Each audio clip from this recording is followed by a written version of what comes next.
Hello, everyone. Robert Yazbek here with Team Yazbek at Coldwell Banker. Today, joining me, we have the opportunity to speak with someone in the medical field here in Steamboat Springs. Millie Flanigan is a longtime resident of Steamboat and a dear friend of mine. She is a physician assistant at Steamboat Springs Family Medicine, where she's been caring for families in the Yampa Valley for many years. She's a mother, a leader, and a strong voice of reason in these troubling times. You may have seen her op-ed pieces in the local newspaper recently. Very excited to have Millie with us. Millie, thank you so much for joining me. Thanks for having me, and thanks for doing this. Of course, yeah, definitely. And thanks for writing for the paper too. I mean, it's been really good to hear your piece. So I'm excited to go a little deeper here and get the message out. So I know you're busy. We'll jump right in. First of all, how are you and your family? No, we are well. I think, like so many other families, we're adjusting to this new normal of all being home together. I still am going into the office and practicing telemedicine out of our office, but for the most part, we're all home together. I have teenagers, so my kids are a little bit more independent. I've often thought in the last couple of weeks that, some of the true heroes right now, or people being asked to step up, are the people who are home with younger kids. Who are entertaining their kids and taking care of their kids and helping their elementary school age kids do homework. And I feel like we're not being asked to do that in our household. We are managing some kids, but they're easier. So here's to all the people who are really taking care of the younger kids. And I know your family is one of those. Yeah, no question. Yeah, I've been talking to a lot of people, in the last few weeks, and those seem to be the people with the biggest load and the biggest stress, the people with multiple school age kids at home and having demanding jobs, sometimes more demanding now. And it's interesting for sure. Yeah, it's a big ask, but no, Good. we are holding up well. And Good. and I think, we're taking we're just doing whatever we can do, which weirdly feels like not doing much other than staying home and supporting friends and families and other people. But it's an interesting phenomenon that the thing that you can do that is the most important for our community feels somewhat sedentary or not really action-based. So I think we're adjusting to that. But we are very much staying close to home, in our house, walking with family from our house. And that's kind of the extent of our days. Yeah, right. Doing less is the best thing you can do right now, right? It's weird. I mean, it's an adjustment for those of us who are used to being doers. Yeah, exactly. So how's this affecting your practice and the practice of Steamboat Family Medicine? Yeah, I think our office, like many medical offices in town, have made adjustments to try to keep our patients safe and to keep our community safe. And what that looks like is we're doing almost exclusively telemedicine. So seeing our patients in this type of setting online, and we can look at lots of things and we can discuss things and follow different numbers with them. That's the bulk of our care. We are still seeing people who are ill, and that looks differently now. It looks like a lot of protective equipment, and seeing them in a different setting where we are going out, and if we need to listen to their lungs or get an oxygen saturation rate, we're doing that in a way that's keeping them safe and keeping hopefully us safe, so then we can keep our other patients safe. So it's an adjustment.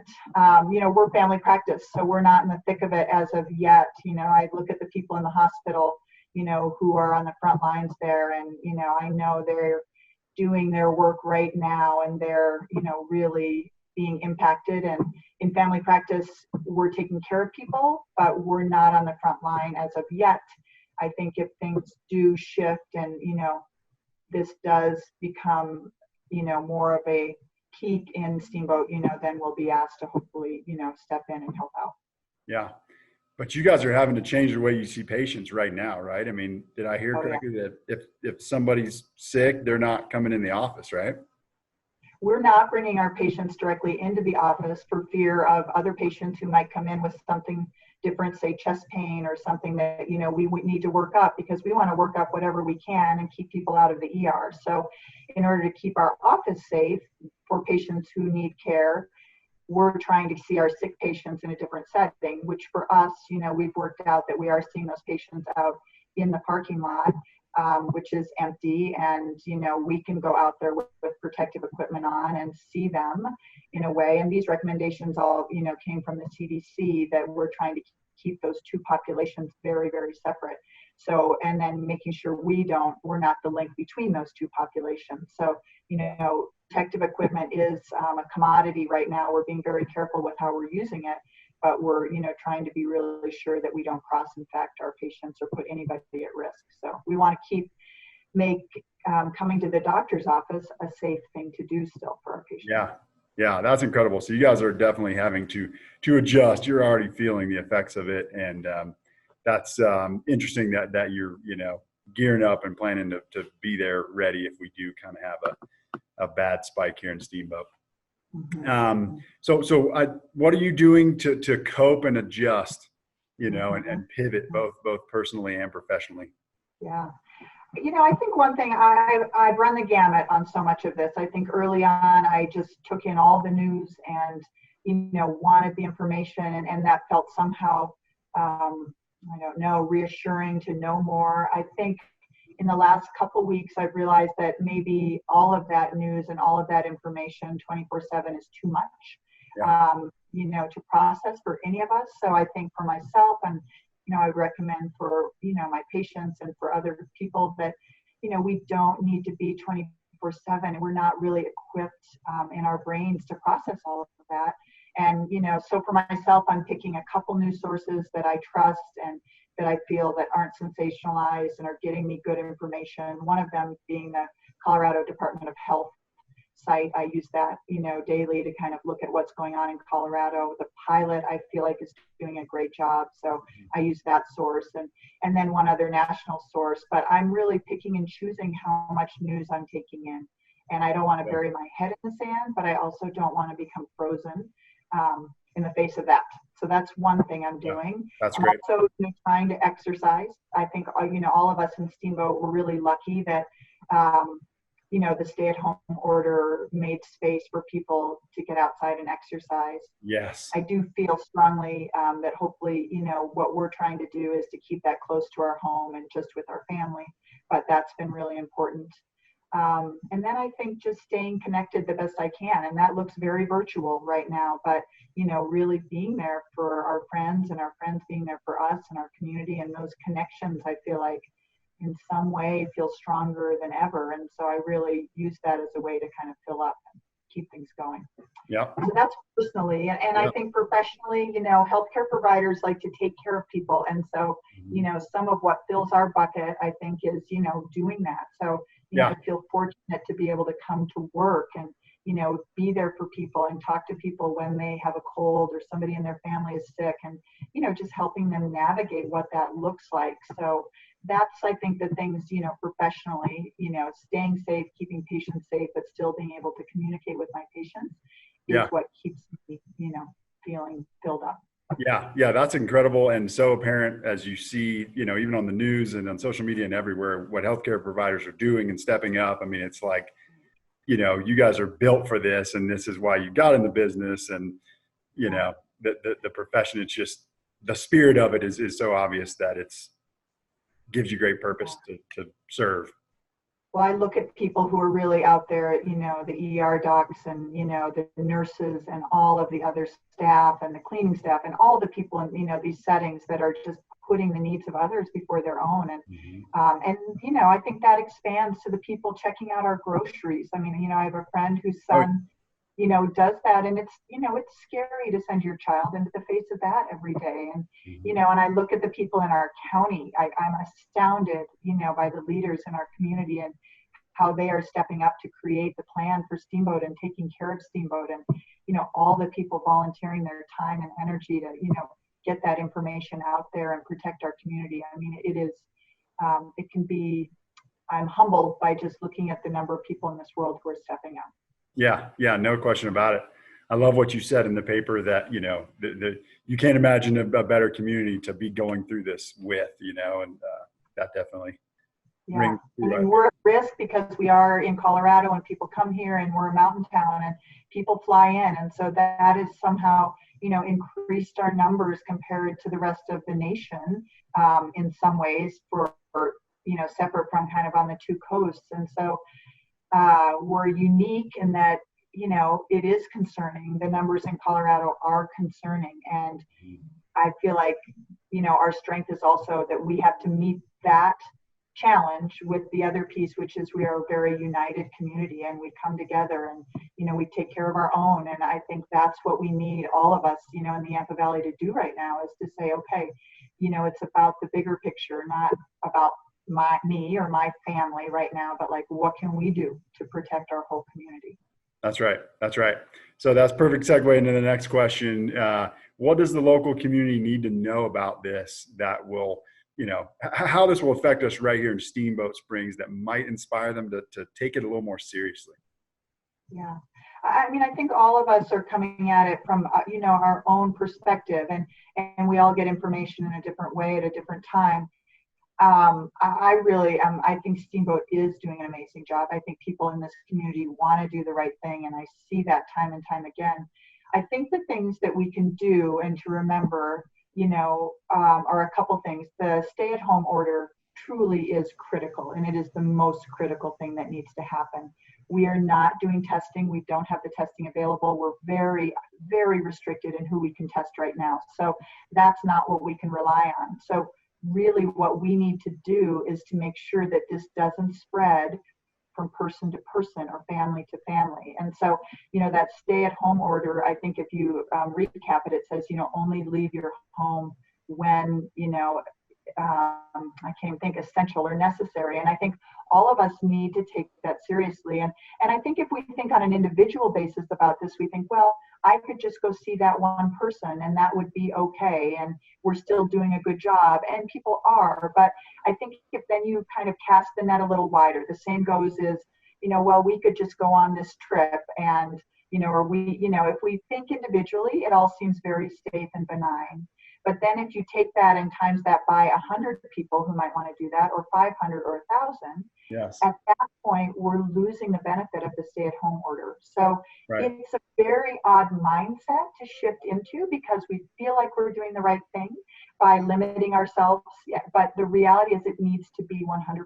It really needs to be about being with your roommates or your family. So that's one. And that's hard. That's not easy to do, but I really encourage people, especially over these next couple of weeks, when if we feel like the peak is coming somewhere between the 14th or the 21st or the 25th, I mean, those are all numbers that are coming out in these models, but the time is now to really, even if last week we saw one family and kept it to that family, or last week let our kids go play with the neighbors, or last week let our teenagers go out and socialize, that's not going to work this week. What we really need is people to say, like, okay, we're going to be as serious about this as we can, because, lives at this point are depending upon it. That's one. Grocery store, I think all of us, I've talked about this before, we need groceries and we need to go, but I think we need to be really careful about going to the grocery store. I think more people are wearing masks. I don't think that's a bad idea. I think if anything, the importance of that is it keeps us from touching our hands to our face. And that's a risky piece when you're in the grocery store and other people have been there and touching things. Because if somebody who doesn't know they have COVID yet, because they're asymptomatic, for the first 2 days and possibly much longer, touches something, and then you touch that and you touch your face, then that's where that can be transmitted. So I think, going to the grocery store as infrequently as we can, and when we go, being as meticulous as we can about not touching things, not getting close to people, not touching our face. I think that's really important. I think staying home is really important. I think all of us would like to think, well, maybe we could go and do this, or, travel. And the reality is, on an individual level, it all seems fine. But if we're all traveling, then we lose the strength of that. So I think those are the pieces. Another piece that I think is really important to talk about is, if you are sick or feel ill, most people aren't going to get a COVID test. Many people won't even go into the doctor. You maybe will do a virtual visit. But when we feel any symptoms, we need to absolutely stay at home and isolate at home to protect our family members from that.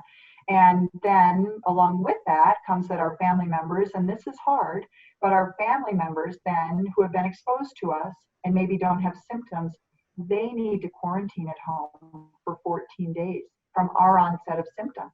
Yeah. This gets hard, right? This is whole family units being shut down for 2 weeks. And what we need, and it's what we all need in this anyway, is then we reach out to our friends and our, other family friends and families and say, can you bring us groceries? Can you bring us, guaifenesin, for my cold? So I think people need to really take seriously that if and when they are ill, they absolutely need to stay, home and to avoid being with their family the best they can, because it's not a given that everybody in the family will get it. And we really want to limit the spread. And then that all other family members, even if they feel well, need to stay home for those 14 days. Right. Wow. Yep. That's great. It is not easy.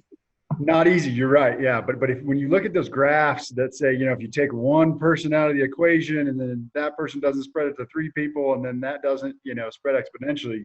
And then you think about the people down the chain that are, older or at risk for whatever reason. If you can take one person out, I think what you're saying is so powerful. Every single person needs to understand they do have a big impact on the big, the bigger picture. I absolutely agree. And it's scary to think that we now in Steamboat, in the Yampa Valley, have people in the hospital. So now it's, that came out, UC Health released that yesterday. And, to be in the hospital, those people are sick. And, those people potentially could need support in the hospital. And so, I think it's starting to feel more real. In the beginning, there was this idea, yes, you absolutely are at increased risk, the elderly are, but in Colorado, we actually have a really high number of hospitalized patients who are in their 30s to 40s. And so, and we're seeing people in the hospital in their 20s. So it can happen to any, age group. Yeah. And it is just a matter of, protecting our neighbors, like making that choice to not make that connection will have a direct impact down the road. Yeah. The other thing I really liked that I saw on social media was, just act like you have it, right? Whether you have symptoms or not, and wear the mask and do all the things to protect other people, basically. Like that's sort of the mindset. Or put a note over your door that says, is it essential that I go do whatever, yes, go on a walk. Absolutely. That's essential in a safe way, and go to the store once a week. That's essential. But, beyond that, I think if we all ask ourselves, is this essential? We will many times realize no, it's probably not. Yeah. And, that's hard. Yeah. So do you want to speak to the metrics at all as far as kind of, number of beds, number of cases, that sort of thing, where we're at with I don't think ventilators and all that, or you want to leave that for a different I think there's lots of people. I think the UC Health people have been amazing, and Dr. Harrington and Dr. Sainert, and I've seen both of them out there, and and the public health. Oh my gosh, the unsung heroes. The people running the public health department right now are unbelievable in our town, and they have lots of numbers. We know we have a 39-bed hospital.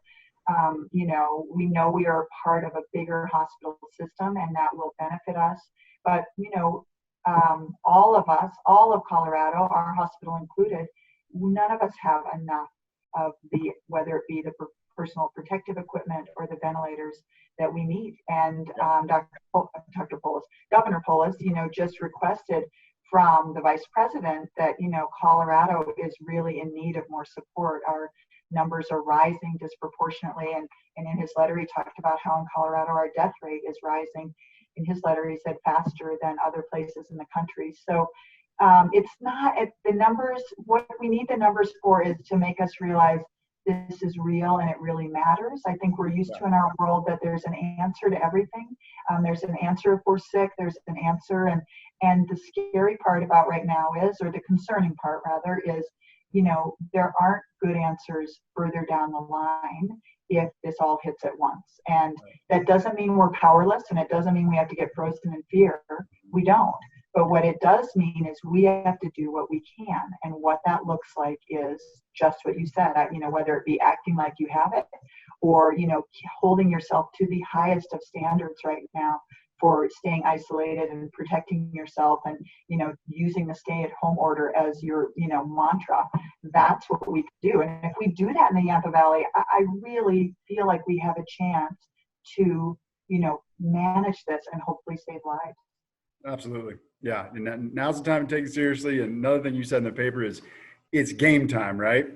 Like, Yeah, I feel it. I feel it. Like it is game on, yeah. and we are a community that rallies. Like I Yep. know that about this community, and people know how to sacrifice. You know, people know what that means, whether that be training for a marathon or Right. climbing up the mountain or taking care of their, community members and donating and giving, and That's right. that's what we're about. And so I think if we can all get our heads around like this is real, and we do have a role to play, and we all do it together with no judgment, with just support, just support of each other of yes, like let's all do this, that it's the time. It is That's right. every choice we make right now during this time will have an impact. And so I think that's the power, and doesn't have to be scary, it can be empowering.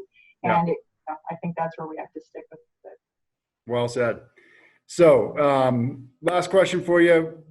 Locally, a lot of people want to help, like you said, and this is a community that rallies. So, what can people do locally to pitch in and help out the community, other than obviously staying safe and doing all? Right. Yeah, no, it's a good question because so many of us do want to get in there, and it feels, we talked about this earlier, so strange to be kind of, not action based at this time when our community is hurting. I think first and foremost, if people have the means to support the people out there on the front lines, whether that be Lift Up, the other nonprofits, all of those, like just a financial donation goes a long way Yeah. towards helping people in our community, who are getting their groceries from Lift Up. So I think, that part is really important. I think if there are specific roles to play, people can step into those roles. But the other piece I think that we can do to help our community is to just support each other, to just reach out to the people. Like if we have somebody, even if they're a remote connection to us and we know they might live alone, or, they don't have the same support or the distraction, for better or for worse, of two kids in their house, can we bring them into our world? Can we do a Zoom with them? Can we check in with them? Right. Can we offer to get their groceries, and even casting that net just a little bit wider than maybe we have done before. And I think that's that is the positive that will come out of this. And, as community members, I think, that's where the power lies, is those connections that we can make. Absolutely. That's awesome. Great advice. Yeah. Thank you so much for joining me. Thank you for, speaking out about this. And, I truly hope you don't have to be on the front line, but thanks for playing an important role. And, yeah, thank you. And I appreciate the platform to have a voice. I think, most of us don't love the idea of being in front of the camera or even writing editorials, but at some point you feel like if we all just, step up and support each other and speak our minds and in a positive way, that, hopefully we can all come through this stronger. So thanks for doing it. Excellent. Thank you so much. Thanks everybody for watching. We'll put a link to what Millie's been writing and stuff in the comments below. And everybody stay safe, stay home, and we'll see you next time. Thanks, Robert. Thank you.